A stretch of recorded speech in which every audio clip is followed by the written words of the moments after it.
We'll start the City Council work session of Monday, August 4th, 2025 at 6 p.m. and ask the City Recorder to call the roll. Council President Briggs. Here. Councilor Barrientos. Here. We'll start the City Council work session of Monday, August 4th, 2025 at 6 p.m. and ask the City Recorder to call the roll.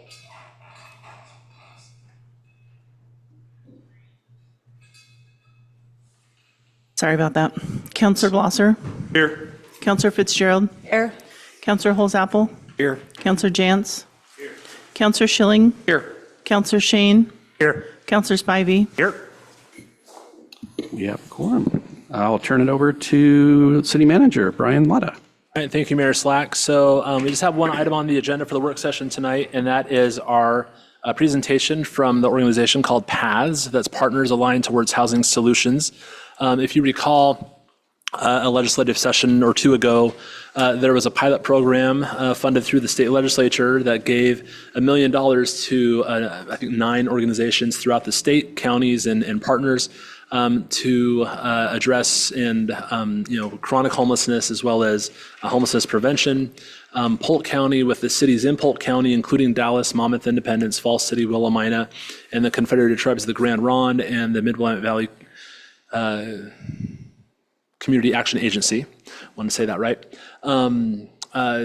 put together an application, submitted for the funding through the state legislature, and were awarded that. And so with that, we developed a 5-year strategic plan, as well as stood up an office, and Polk County houses that office, and one of the staff members is here to present today. So hopefully I didn't steal too much thunder, but just gave enough of a history to remind the council where we are with this. And so Ryan Pollard from Polk County is here, and I'll invite him to come up to the presentation table and give us a presentation on kind of the good work that this group has been doing. Awesome. Can you guys hear me? Yep. Okay. Thank you, Brian. Good evening, Dallas City Council. Thank you so much for having me. My name is Ryan Pollard. I'm the Homeless Prevention and Outreach Liaison for Polk County. And just like Brian said, I'm presenting today on part of the PATHS group, Partners Aligned Towards Housing Solutions, on the work we've done essentially since we received those dollars that he talked about, essentially what our homeless response system has been. So to kind of kick things off, I'd like to start off by what we've done. So a part of the 5-year strategic plan that we did develop back in October of 2023, which also is posted on our website. We actually have a website for PATHS, and that's pc-paths.com. pc-paths.com. And on there is our whole 5-year strategic plan, along with data and a whole bunch of other things that community partners can access. Essentially, since we've launched this homeless response system, one of the things we wanted to focus on was housing. However, we know that we can't just house people. We just can't house everybody, right? So we created a program that's called Rapid Rehousing, and this was in partnership with Mid-Willamette Valley Community Action Agency, and each essential area in the whole state of Oregon developed a rapid rehousing program, and we wanted to make ours, we wanted to vet very carefully each person that enrolled in this program. So this program was essentially for those who are experiencing literal homelessness here in rural Polk County, so Monmouth, Independence, Dallas, Willamina, Falls City, Grand Ronde area, so it excludes West Salem. And essentially, the whole goal is just to house people with these dollars. So we took it a step further and met with every individual and family that we possibly could that experienced homelessness, and we vetted them, we verified ties, we kind of had a process that each family and individual had to follow, so they had to follow through with us. Some of the people that were in our program, we ended up not having in our program anymore because they weren't fit for the program. We wanted to make this the best successful program we possibly could.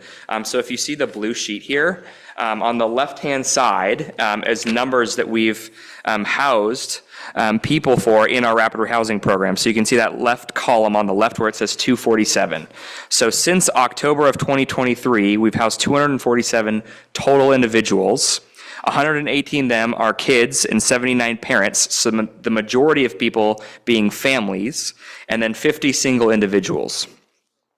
Out of those cool numbers, it's 103 total households. Out of that 103, 94 of them are either have moved to self-sufficiency or they're on track to becoming self-sufficient. So it's about just a little below 92%. And this is the highest success rate of any rapid housing program in the entire area. And we believe that it's because we vet, we meet carefully with each individual and family and make sure that this is the right program for them. And so we really try and make sure that these dollars are going towards the most needed and the most prioritized people that are experiencing homelessness in this county. Another thing of what we do in the homeless response system is we help people get housed that have a Section 8 housing voucher. So they've received a housing voucher from West Valley Housing Authority, they've experienced homelessness, and now what? So we work with them to locate housing, we work with them on any barriers that they might have for applications, such as, if somebody has bad credit, or they have an eviction on their record. We had somebody with about $900 in back rent. So we were able to help get that paid in order to get them housed for their West Valley housing voucher. That's that second column. So we've housed 98 individuals since June of 2023. On the right-hand side, we have folks that are experiencing homelessness that have jobs, they have income. It might be a 70-year-old on Social Security disability that are just looking to get housed. And so we've housed 98 total individuals since June 2023, 40 being kids, 28 being parents, and 30 being single individuals. So all in all, we've housed 443 people, 204 being kids, so just about half of them. 136 parents and 103 total single individuals. And what we've really found, really of the last 2 years, is there are a lot of families that are what we call hidden homeless. They're living in their cars, a shed. We know a family that was living under a boat covering in a boat. So wherever they can, we call them the hidden homeless. You don't really see them on the streets, but they need help. A lot of those families are the ones we've put through these programs. So yeah, this is what we've done. We look to continue to do this work. Of course, we're seeing if we're able to have funding for this next fiscal year. Regardless of that, we're still working with families to become self-sufficient, exit homelessness. We're still working with individuals to get into treatment, addiction recovery. We're pushing very hard for referrals for those. And of course, working with Polk County Behavioral Health as well.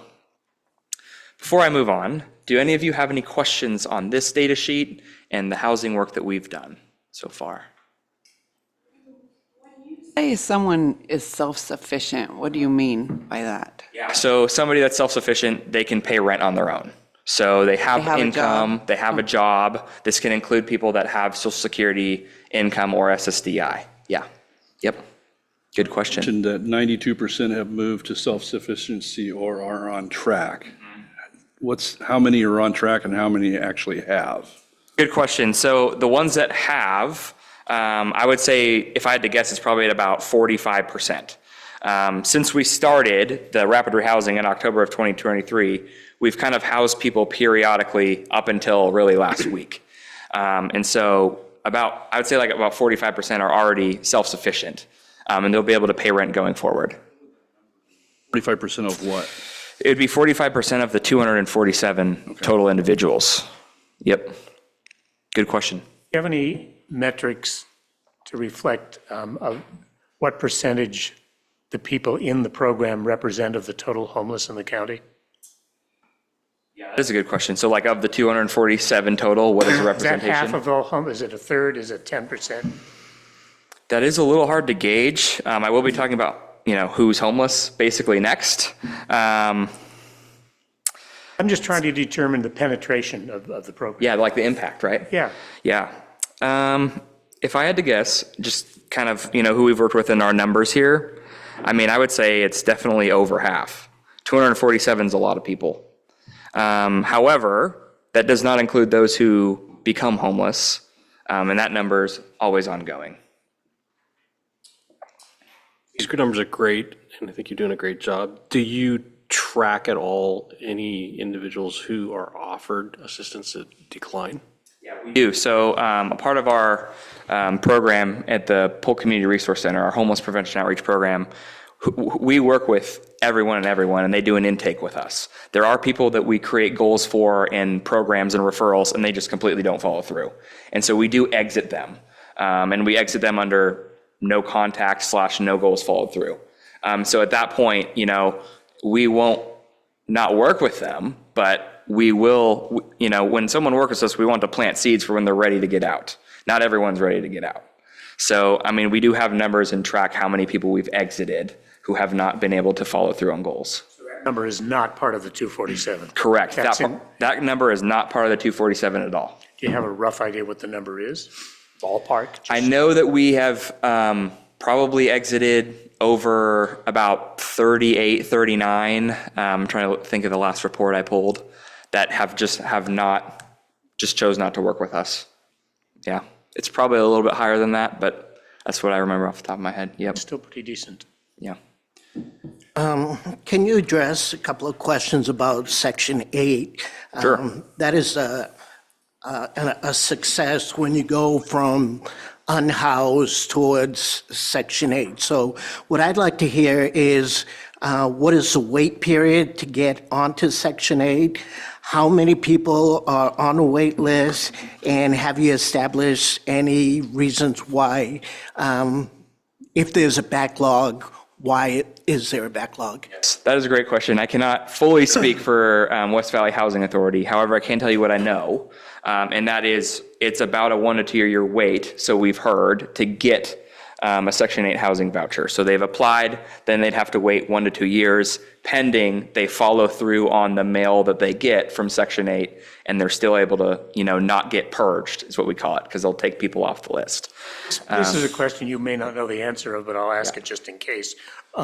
What's responsible, pardon me, what's the main reason for that 1 to 2 year wait? Is it just funding, staffing? Is it statutory? Why the gap? Why the delay? It's a great question. I honestly don't know. However, I do know West Valley Housing Authority Director and some other staff. I can follow up with that info for you if you'd like Curious later. to know. It doesn't Yeah. affect anything we're talking about here, but I'd be curious to know. So with that, the delay causes a gap sometimes in vouchers. Are we able to bridge that yet?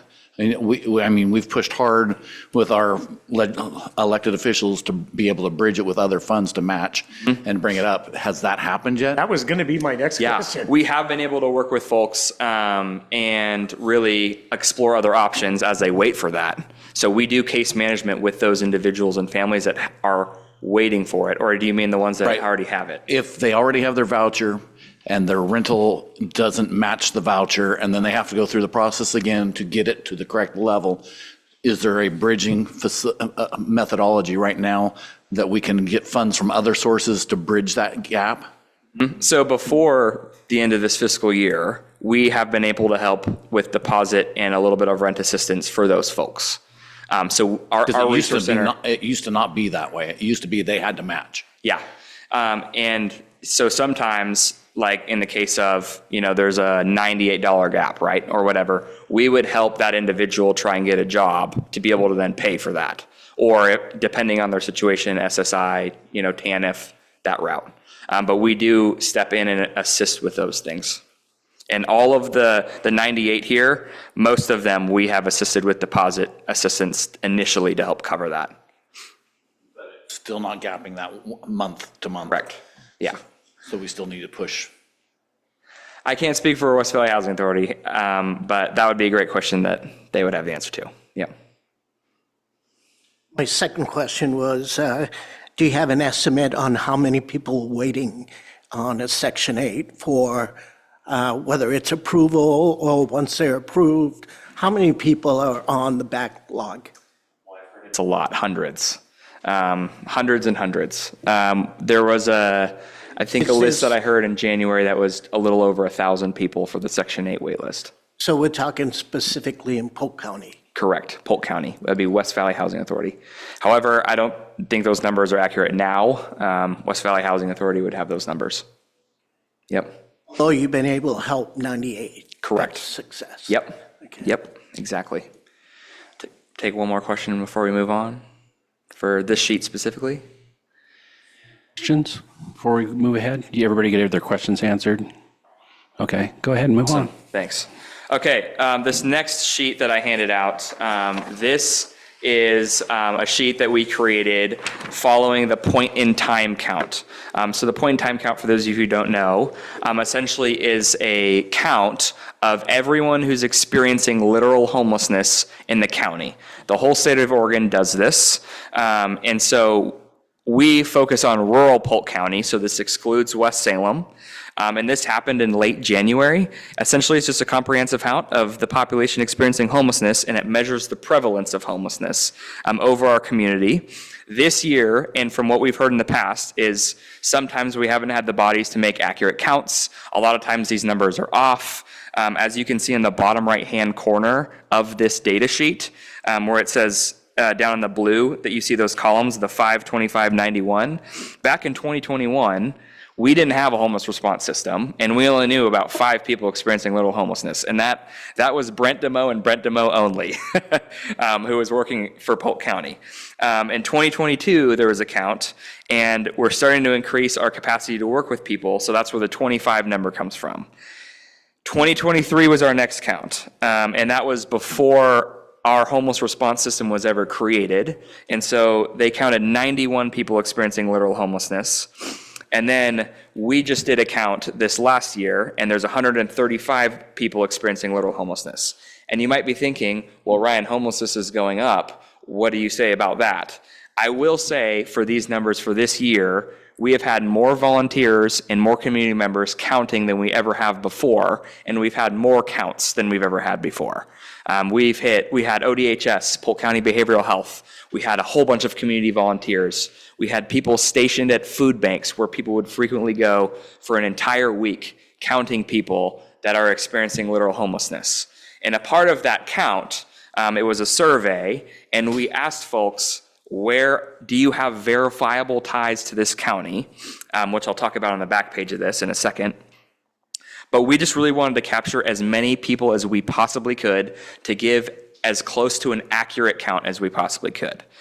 So that's where these numbers are coming from. 308 total people, individuals experiencing homelessness or at risk of, as of the end of January. So that's what these numbers are from. 135 are unsheltered, so they're sleeping outside in a vehicle, RV with no hookups, or AKA a place not meant for habitation. The majority of these, if you look on the right on that pie chart, majority of them are sleeping in a vehicle or an RV. We call it the hidden homeless, as I mentioned before. That's where the majority of these people are. With 19% on the street or sidewalk, 17% park or encampment. And then there's also stats for at risk of homelessness. We wanted to track that as well. And 75% of those who are experiencing at risk of homelessness were all couch surfing. So they're buddied up, they're moving from place to place. It's not a place that they are able to call home, and they have to be out in a certain period of time. That's what the at-risk portion is. If you flip it on the back, we broke out data for each city for all of the counts that we did. Dallas is the highest at 96. However, to speak to that, over 50 of these individuals are from the parole and probation clientele. So they are folks that have these backgrounds that there aren't really systems or anything set up for these people to get out of homelessness. So that's where a lot of the Dallas numbers are coming from. Of those 96 though, 46 of them are unsheltered, 36 sheltered, and 14 at risk. 87% of those have a verifiable connection to rural Polk County. So this is, they grew up here, they went to school here, they have a job here, they lived here. We can verify that information. 87% verifiable ties. Us, as a homeless response system, we want to serve those who are from here and have these verifiable ties. That's what our programs are for. That housing program I showed, not one person on there did not have a verifiable tie to rural. Well, they all had verifiable ties to rural Polk County. Not one of them had a tie essentially elsewhere. And so we want to serve those who are here, from here. That's what our programs are for. That's what our funding is for. However, if someone does come along and say they're from out of town, we're not going to say, hey, there's these programs for you. We don't do that at all. We had somebody come from Wisconsin to see the coast, and their car broke down. We want to help get their car maybe repaired a little bit to then get out and wherever they're supposed to be, but it's not here. So we will work with folks that are outside of the county. However, we never, ever enforce or tell people to come here. Really, a lot of the services are outside of the county. And so Yeah, so we serve those who are from here and that have ties here. Of the Dallas numbers, do any of you guys have any questions around Dallas numbers or any other numbers on the sheet? So you mentioned that a portion of these are parole and probation clients. Do you include the ones that are in the house sex offender unit here? The house meaning like at parole and probation? Yes. When we did the count, so that would be under at risk of, because they don't have a place lined up. So they would be counted under the at risk category. Yep. Good question. Could you explain that population for me? Parole and probation clients? Yeah. Yeah, so these are folks that are going through parole and probation that are either on parole, they've come out of prison or the jail, and they have some sort of background, and they're actively working with parole and probation. So they have a parole officer, they're working on goals with them, and they are experiencing literal homelessness or at risk of homelessness. Yep. So that would include sex offenders and, people with assault on their record, that kind of thing. And I have a 87% question. of them have a tie to Polk County? What's that? 87% of those have a verifiable tie to Polk County? 87% of that total 96 number have a verifiable tie, yes. Yep. That's his question. Well, so since we've used this term a lot, what constitutes a verifiable tie? Great question. So verifiable tie, like I mentioned, a tie being they grew up here, they went to school here, they have a job here, they have they lived with family here. That's a tie. We want to verify that. So say they lived here from 2013 to 2018 through Homestead. We can reach out to Homestead and verify that so that they had that tie. Does that answer your question? Yeah, so. Awesome. All right. I do want to share a couple success stories if there's time.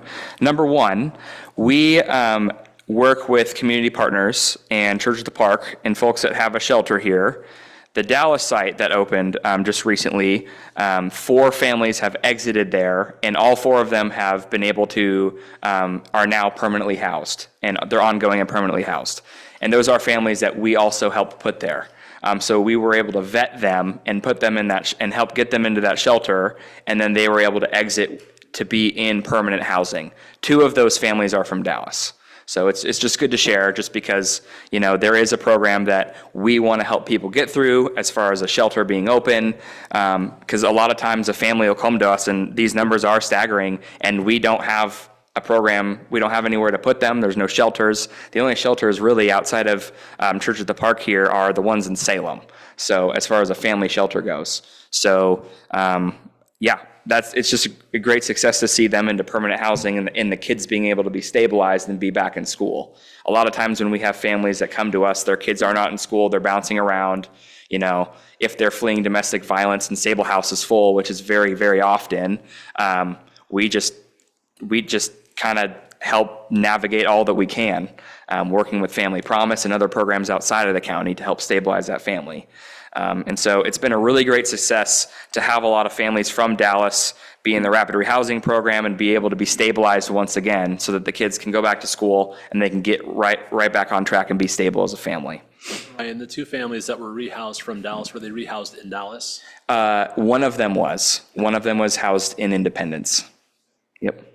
Is the goal for people that are in the shelters, say they're from a different community, right, but they're housed in the Dallas shelter, is the goal to try to rehouse them in the community that they're from, or is it just whatever's available? So the folks that are in the Dallas Family Shelter, first and foremost, are from rural Polk County. So they'll vet through us. If they're from another county, we can help them try and find housing in another county, definitely. I just meant like, if you have, I know we're serving the rural Polk County, so you have, a family from Willamina, right?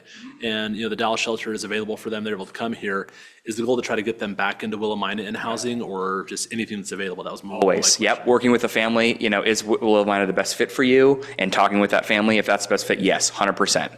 We will always try and house them in the place that they're from initially, and, if not, then we'll explore other options. Along that note too, we can't do this without the work of community partners and landlords. And so we also host landlord luncheons, and we partner and work with landlords to help get people housed. And it's really amazing and a huge blessing to be able to say this, but sometimes landlords will even call me and say, hey, Ryan, I have a 2-bedroom available. Do you have a needed family that could use this before I post it on the market? And so being able to have that has just been really important because it shows us the success that we have in housing the right families has also worked with the landlord, and they're willing to work with us. So we have those quarterly luncheons to talk about barriers that they're seeing, helping get our people housed, of course. And one thing that came out of that was landlords were saying, well, we need to help making sure that people stay housed. So we actually then we helped create RentWell to help prevent people from experiencing homelessness. So it's a very intensive, essentially, course that folks can go through. They learn budgeting, they learn how to talk to a landlord, they learn how to get jobs, they learn how to apply anything and everything that has to do with them being stabilized in a place. We have RentWell now available for free, and we're going to be starting classes up again in September. And so those partnerships with landlords have been amazing in the work that we've been able to do. So RentWell is not a requirement, it's an option for them? We wish we could require people to do it. However, we highly encourage people to apply for this. It is free, and every landlord in the area gets, as many as we can, gets flyers on to send their tenants to sign up. So a lot of time, we just had one this last time where a landlord had a tenant that was struggling to pay rent. And so they got to sign up for this class. They went through all the stuff, the 12-week session, and they graduated. And hopefully they're being able to pay rent and do all the things moving forward. That's what this class is for. What kind of assistance are you providing for those that have barriers to attending training like that? Yeah. So we did a lot of research before we launched this. And one thing was in person, and the childcare piece was like the biggest barriers. So this session, we hosted it online, and we required everyone there to have their video on so they would be present. And it was also a very inclusive course where we asked questions, and it was engaging. So they do have to be online. And if that were a barrier and they couldn't make some classes, we would work with them to make up a class. But essentially they had to go through each class. Does that help answer your question? Yeah, so you do it remotely for them. Yeah. So assuming that the 5-year plan ends in 2027, have you started looking into the future of what path is going to look like after 2027? A little bit, in the sense of where we want to go, on track of, who we have as staff and what we want to be able to provide. A lot of that will depend on, funding that we get for some of these programs. But we, of course, we do want to increase capacity for outreach. So especially reaching areas like Grand Ronde and Willamina, and having them being able to maybe be out here more often. So we do have some thoughts about what we want to do, and, growing staff and capacity. So we've thought a little bit about it, yes. General question for you. And it goes to, I think this program and the stuff we put together as a county is fantastic, right? You're seeing a lot of success, and it's a model I think that can be shared with others. So that gets to my kind of overarching hope is that this is a statewide problem, right? It's a nationwide problem, having to help those that are in homelessness or at risk. So, and this was a pilot program, right, by the legislature. So what kind of reporting are we making back to the legislature, and what do we anticipate, the success of our program being something that can be replicated, and is that being shared with other communities throughout the state? Yeah. So what are we sharing? So a part of our resource center, we do a lot of general deposit assistance, rental assistance, all that stuff. So we are sharing the numbers of folks that are experiencing homelessness. We're sharing on a yearly basis how many people we've been able to help with deposit, rent, and utility assistance, and share all those numbers with them. And then we've also been able to share numbers for rapid rehousing and essentially our program here to the legislator. So we've been able to share all of that work. And we also come up with a annual report for our resource center that kind of encompasses a lot of that data for all of our programs across the board. Recently in Salem, one of their shelters had an incident where there were 12 people that were stabbed. And this was an isolated incident. I don't know if they had an emergency response risk assessment set up, but what do you do to kind of mitigate the risk assessment to keep people safe? It's a great question. Although we can't control behavior, we can work with each client, we can vet, and we can see if this is the right program for them. So we do a lot of vetting on our end and intake. You know, if somebody's like not safe to go there, then they're not safe to go there. We don't have to put the referral in. We also work very closely with parole and probation, and every client that we work with, we vet through them to know what their background is and all of that stuff. So we're able to kind of help mitigate some of those things, as well as if somebody did end up going to shelter that had those issues, Church at the Park and Parole and Probation have also worked together a little bit to talk about how they're going to mitigate that. And so we just do as much as we can on the front end before someone gets into shelter there. Any last questions for me? Given that we know housing is a real hot button of our governor, I have to believe that you're on her radar. We sure hope so. Yes, I believe so. Any tangible evidence of that? Not that we know of. We're just right now waiting to hear back on, you know, whether we're going to be able to continue some of these programs going forward, especially the housing ones. You know, but regardless of that, we want people to become self-sufficient no matter what. So we're going to help to get them jobs and all these other things to make sure that, you know, we can help get them housed. Also on the PATHS website, I've actually I recreated our home front page, and there's actually a little local housing tab where folks can go and click on it, and it gives them a whole list of a whole bunch of property managers in the area and all of their listings, so that we're able to help work to get them housed. But hopefully we're on, you know, the governor's radar. Hard to believe you're not. Yeah. I have a question about your funding. So besides the $1 million initial funding money, how else are you funded? Where does your money come So from? there are some like smaller grants that we have applied for. We have received some money from the Willamette Health Council. There is a small pot of funding through DBA, which is a church group. So we're able to help, you know, provide some stuff. Right now, all of that is all we have, so it's very minimal. So we're on a very, you know, case-by-case emergency small amount basis. And so right now we don't have a lot to work with, but.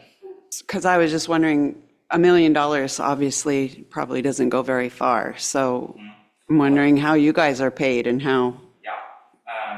Me and my partner, Alex Castro, and we kind of the homeless response system team, our position is funded for the next 2 years, I believe.